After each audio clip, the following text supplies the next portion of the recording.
বিয়াস আসসালামু আলাইকুম। তো দেশ এবং বিদেশের সকল প্রবাসী ভাইরা ভালো আছেন আশা করি।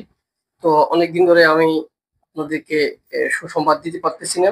আহ, যেহেতু মালয়েশিয়া এখনো সরকারিভাবে কোনো ঘোষণা আসে নাই। আপনারা জানেন ইতিমধ্যে সোশ্যাল মিডিয়াতে ফেসবুক এবং ইউটিউবে বিভিন্ন ধরনের ভুয়া নিউজ বিভিন্ন ইউটিউবার বিভিন্ন ফেসবুক ইউজাররা প্রকাশ করতেছে। আসলে বাস্তব যেটা সত্য, এখনো মালয়েশিয়া খোলার সম্ভাবনা এখনো প্রকাশিত বা কোনো সম্ভাবনা আমরা দেখতেছি না আপাতত। তো একটা হয়তো কথাবার্তা চলতে পারে কবে খুলবে, কবে খোলার সম্ভাবনা আছে, এটা হয়তো আরো অনেক সময় আছে।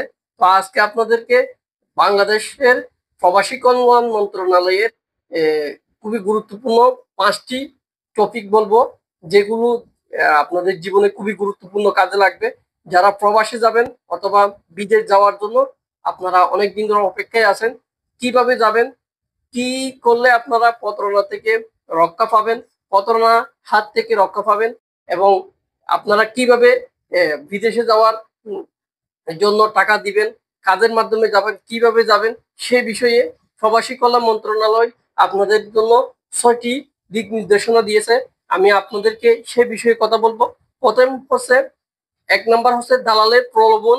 ট্যুরিস্ট বা ভিজিট বিষয় বিদেশ যাওয়ার জন্য আপনারা কোনোভাবে যাবেন না।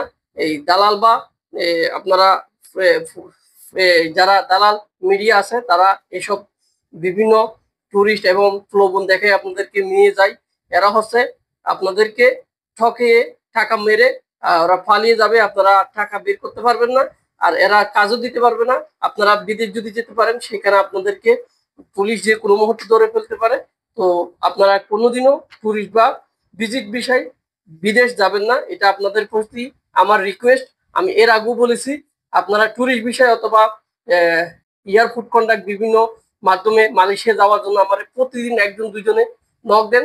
আসলে আমি এইভাবে কাজ করি না, আমরা লিগেল ওয়েতে কাজ করি। যদি লোক যেতে পারে পারবে, না পারলে আমাদের রিস্ক নেওয়ার দরকার নাই। যেহেতু একটা লোক বিদেশ যাবে মানে তার জীবনে সেখানে ওতপ্রোতভাবে জড়িত থাকে, তার পরিবার, তার ফ্যামিলি, বউ বাচ্চা সবাই। তো এভাবে যদি আপনারা না বুঝে অথবা বুঝার পরেও যদি আপনারা লোকগুলো পাঠান, তাহলে তাদের জীবন ধ্বংস হয়ে যাবে।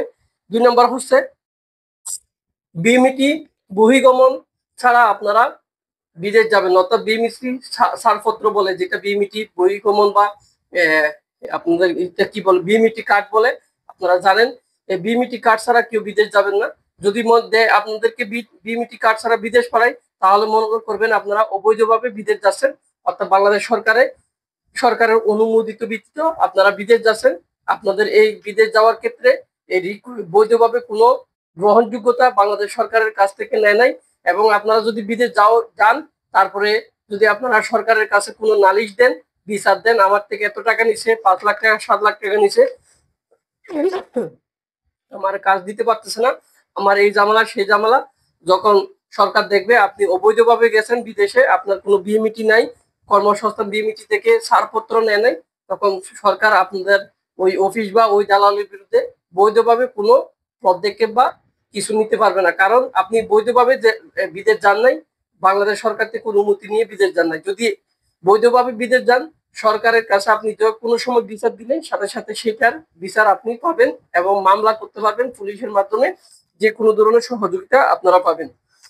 তো এর দ্বিতীয় ধাপ হচ্ছে আপনাদের, 3 নম্বর হচ্ছে আপনাদের জনশক্তি কর্মসংস্থান ও প্রশিক্ষণ ব্যুরো বিএমইটি কর্মসংস্থান থেকে রিক্রুটিং অফিস সঠিক নিশ্চিত করবেন। অর্থাৎ রিক্রুটিং অফিসের মাধ্যমে আপনারা বিদেশ যাবেন, কোনো দালাল বা সিন্ডিকেটের মাধ্যমে বিদেশ যাবেন না, সরাসরি রিক্রুটিং অফিস, সরকার অনুমোদিত অফিস থেকে বিদেশ যাবেন। তো আরো 3-4টা আপনাদের দিক নির্দেশনা আছে, সেগুলো পরবর্তী ভিডিওতে দিব ইনশাল্লাহ। তো চ্যানেলটি যারা সাবস্ক্রাইব করেন নাই, চ্যানেলটি সাবস্ক্রাইব করেন, পাশে থাকেন। ধন্যবাদ।